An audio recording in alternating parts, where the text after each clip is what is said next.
నంద్యాల జిల్లా శ్రీశైలంలో మహాశివరాత్రి బ్రహ్మోత్సవాలు ఘనంగా ముగిశాయి. చివరి రోజైన నేడు బ్రహ్మరాంబ సమేతుడైన మల్లికార్జున స్వామి అశ్వవాహనాధీశులై భక్తులకు దర్శనమిచ్చారు. ఆలయంలో ఉదయం నుంచి అర్చకులు, వేద పండితులు ప్రత్యేక పూజలు నిర్వహించారు.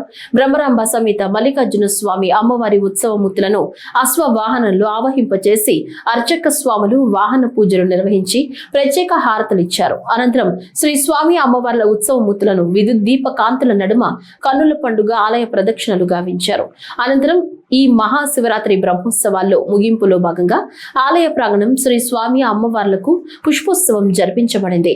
ఈ పుష్పోత్సవంలో శ్రీ స్వామి అమ్మవార్లకు సుమారు 18 రకాల పుష్పాలు, 3 రకాల పత్రాలతో శ్రీ స్వామి అమ్మవార్లకు విశేషంగా అర్చించి 9 రకాల ఫలాలు నివేదించబడ్డాయి. తరువాత శ్రీ స్వామి అమ్మవార్లకు ఏకాంత సేవ నిర్వహించి శయనోత్సవం జరిపించారు. ఈ శయనోత్సవానికి ఆలయ ప్రాంగణంలోని శ్రీ స్వామి అమ్మవార్ల శయన మందిరానికి విశేష పుష్పాలంకరణ చేసి ఏకాంత సేవ నిర్వహించారు. ఈ పూజ కైంకర్యాలతో ఆలయ ఏఈఓ హరిదాస్, అర్చకులు, సిబ్బంది, భక్తులు పాల్గొన్నారు. నేటితో ఈ ఏడాది శ్రీ స్వామి అమ్మవారికి మహాశివరాత్రి బ్రహ్మోత్సవాలు పరిసమాప్తమయ్యాయి.